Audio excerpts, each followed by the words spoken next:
Howdy y'all, this Fuzzy Biker. Welcome to Ride of the Week. Today we are at Lake Anita State Park. That looks like a brand new sign. This is in Cass County, Iowa, in west central Iowa. Just outside of Anita, Iowa, just east of Atlantic, Iowa, south of Interstate 80. It's one of my favorite lakes. I've been coming here for, well, since about 1976. Some ducks down there.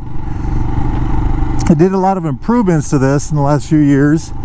Well, they're always improving on it. We'll go that way next, but this is the camping area. I think they have about 170 campsites. I believe it's a 180-acre lake. This is one of 2 boat ramps, I believe. We'll see if we can verify that. The lake is a kind of a C shape. I'll put a picture of it on here somewhere. There's about, the internet says there's about 4 miles of walking trail here, and I think there's 4 miles of trail. See, there's a trail right there. That goes into town, Lake Anita. Pretty neat little campground, huh? Looks like modern shower houses, handicap accessible. Beautiful, man, beautiful.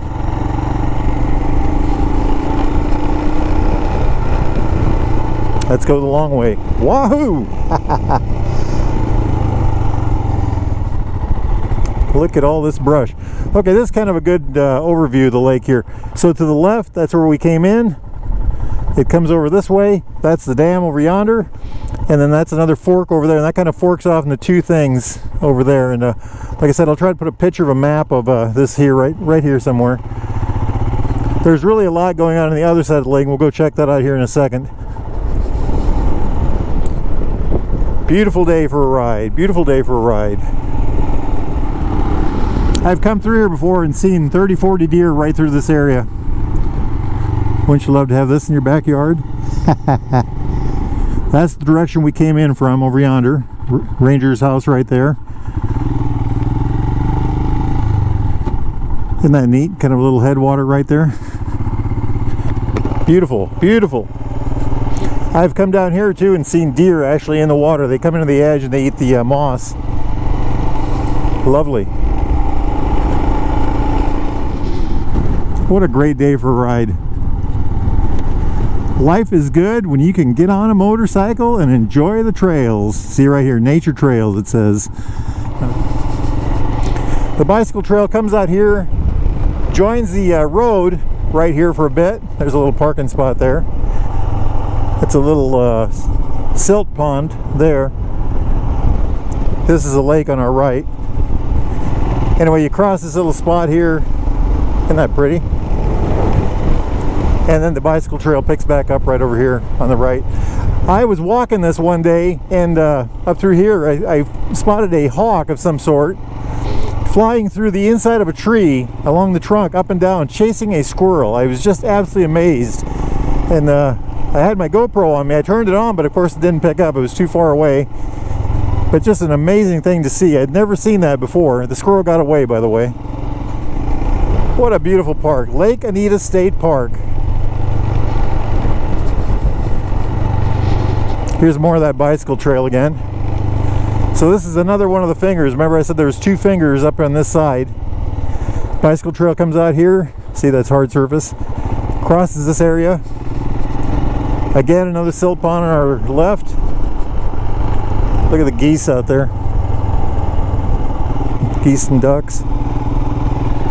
The beach is over yonder on the right. And then the bicycle trail picks up again. Here's a parking spot so you can park to do your bicycle thing. And the bicycle trail picks up again right there. Beautiful. This motorcycle is made for this. This motorcycle is made for everything. Everything but interstate. You know what? I want to talk about that. Let's get to the end of the lake, and then maybe on the way back I want to talk about a little bit about the motorcycle itself. What we're on today is my Royal Enfield Himalayan. It's a 411cc single cylinder. Puts out about 24 horsepower, and I want to talk about that horsepower because that's an important number when it comes to this bike. Everybody wants to know about the horsepower, and ironically it's one of the least important parts of this motorcycle. When you look at this bike, That's the first thing everybody wants to know about, and it's really one of the last things you should worry about because it's got plenty of power. But anyway, look at that view. Look at that shelter down there. Isn't that neat? Just gorgeous. Just gorgeous. Wahoo! I love it. That's the lake over there to the right. Nobody behind us. And over to the left, that's farmland, Iowa, beautiful Iowa farmland. If you're from around these parts, that's very emotional. You feel connected to it. Now there's the bicycle trail on the right again. It comes into this area here and then it crosses the dam. That's the dam over yonder. Right ahead of us. That's the dam, and here, we'll run down there a minute. That's a little bathroom building right there.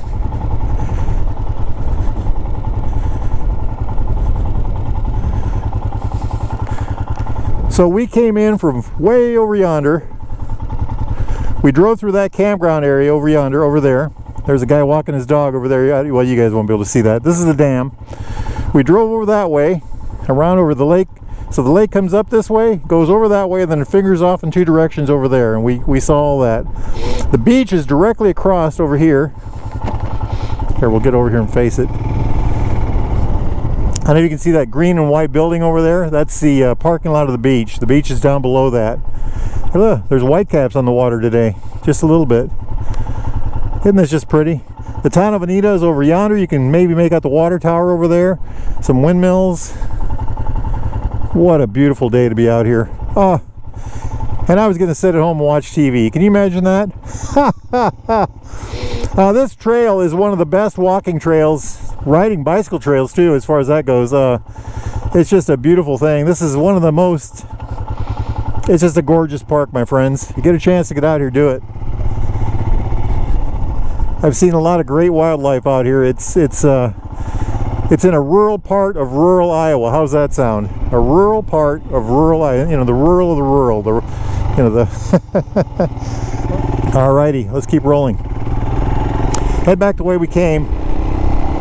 Talk a little bit about this motorcycle. Everybody wants to talk about power when it comes to motorcycle. Power, including me. When this bike came out, I loved the way it looked. I liked a lot of what I'd heard about it, but I wouldn't ride it, or I didn't think it was that big of a deal because it only had 24 horsepower. What good could it possibly be, right? At least that's how I thought, and that's how a lot of people think, and that's very unfortunate. The dealership got me to ride one, and I liked it. I did about 5 miles one day. The next day I came back and did 10 more miles. It was alright, nothing stellar. I came back the next day to ride a different motorcycle, and they rolled a bike like the Himalayan, not this one, but another one out. Had a bunch of miles on it, and they said take that and go out and put as many miles on it as you want, 200-300 miles if you want. I ended up putting 180 miles on it, and I will tell you that I just fell in love with that bike. Now, I've owned a lot of motorcycles in my life, dozens of them, and I've had very, very powerful bikes. I've had dirt bikes. I've had you know, real fire-breathing demon motorcycles, and they've all been a lot of fun. But I'll tell you, this one is the most fun I've ever had on a motorcycle. It's just, oh, look at that. Isn't that gorgeous? Wow. Check that out, guys. Life is good. Life is good. I love it. I love it. Wow. Does it get any better than this?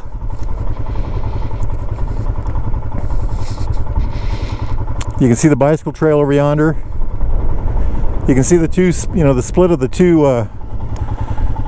fingers of the lake going this way and that way. The beach is over there. There's that green building over there. Maybe you can see that. The second boat ramp is over yonder. Yeah, right over there somewhere on the other side. So there is 2 boat ramps. I thought there were. It was. Yeah, 180 acre lake, 2 boat ramps, about 170, 180 camping spots. 4 miles of, must be 4 miles of hard surface trail. And then a whole bunch of grass trails and nature trail kind of things, and it's just one of the greatest. And by the way, lots of little fishing jetties and things like that, and you know, a lot of things like that that are hard to see from this motorcycle. And just loads of timber, loads of just, I'm really amazed we haven't seen anything yet, honestly, because I always see something out here, it seems. So anyway, I rode the bike 180 miles and just fell in love with it. And what did it? Well, I took the bike from the dealership. I got on the interstate. It had miles on it. I got on the interstate, got it up to 88 miles an hour on the speedometer. Had my GPS in my pocket. Said it was going 100. It said it was going 85 miles an hour. So I was amazed that it would go that fast, for one thing. But that's not its high point. That's actually its weakest point. Its weakest point is speed. If you want to go fast, do not get a Himalayan. It's only got 24 horsepower.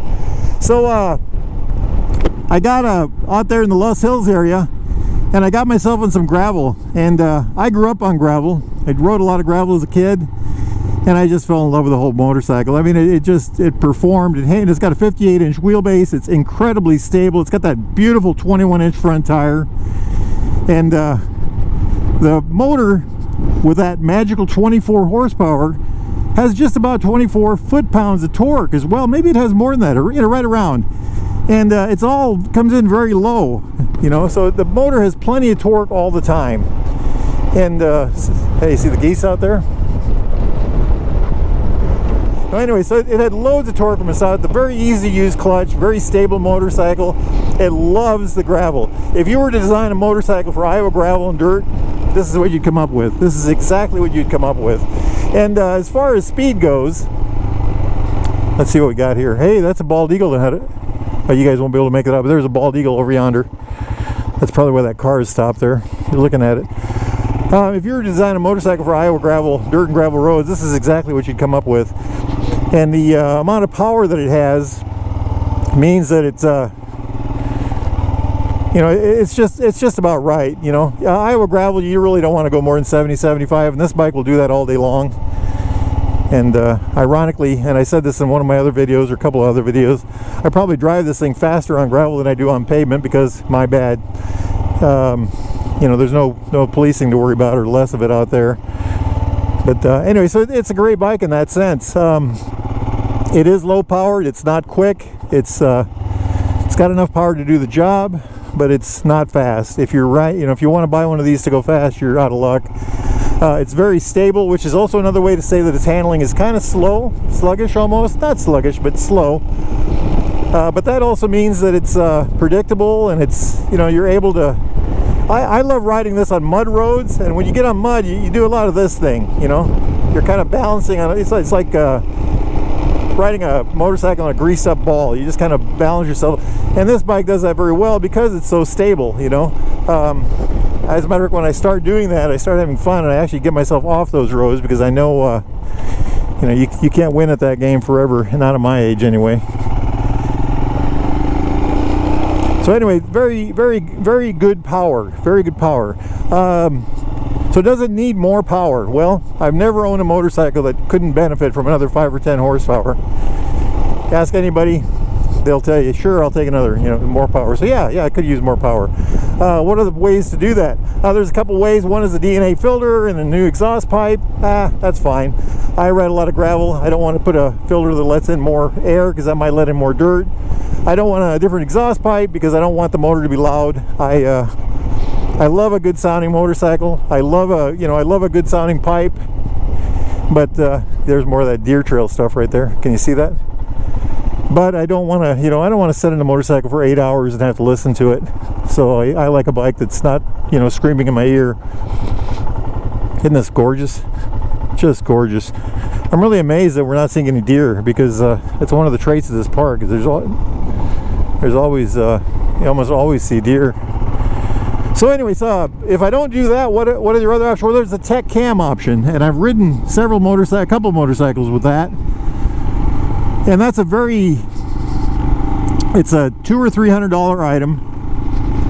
If you're mechanical at all, you can put it in with ease. I've had a friend of mine, doctor actually, he's not mechanical, or at least he claimed he wasn't, and he bought the cam and put it in, and he said he did it in 2 or 3 hours all by himself. He was very proud of himself and did very well.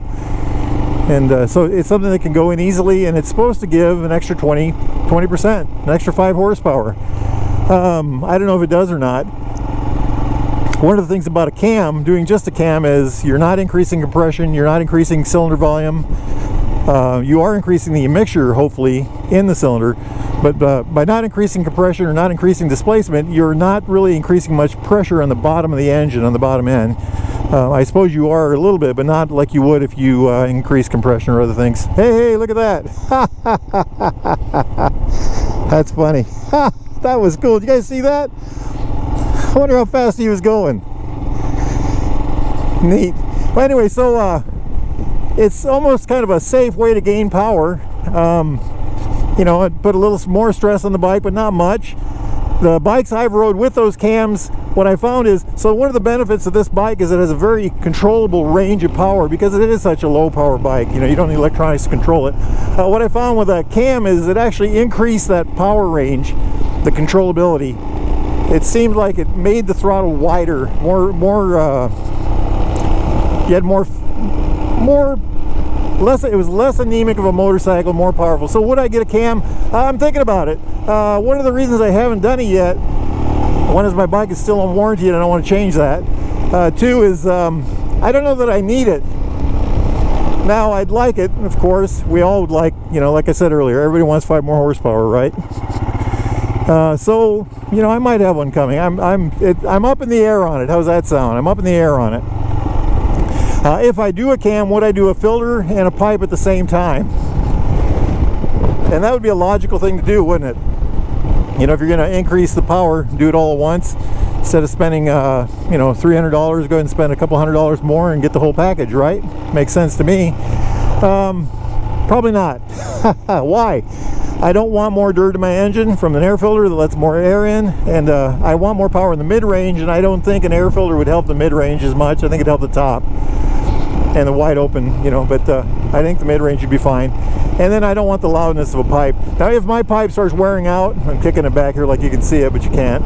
If my exhaust pipe starts wearing out and I need a new one, yeah, I'd do it then, I believe. I think I would put one of those, and I'd lose, you gain, you get a little weight savings gain, you gain a little horsepower, and I assume you'd gain a little horsepower. So would it be worth it in that sense? Probably at that, you know. So if I got the cam, would I get the cam? I'm on the fence about it. I don't think I need it, but I'd like to have 5 more horsepower. Of course I would. You know, I'd like to have more range of power. If I got that, would I do the pipe and the air filter? I don't think I would. I think I would just get the cam and be happy with it. I think if you ride your motorcycle 5,000 miles a year, yeah, get the air filter and the pipe. Why not? But I ride mine a little bit more than that, and this is the other boat ramp down here, and I just don't want to mess with that. That's some of those jetties I was talking about, fishing jetties. I think there's a boat ramp down here.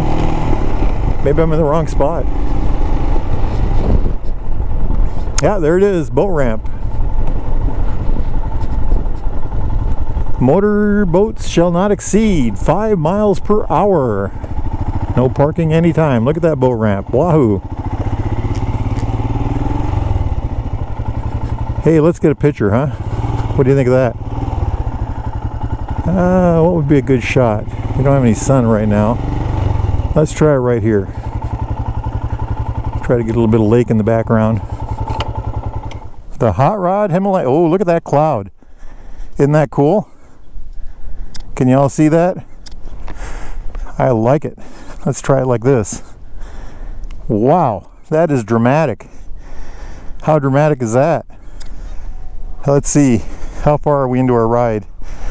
I think I'm only about 30 some miles from home, so I got another 100 miles to go. And what I think I'm going to do, my friends, is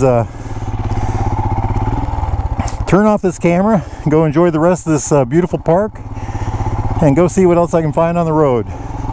Hey, if it's great out there where you're at, get on your motorcycles and ride.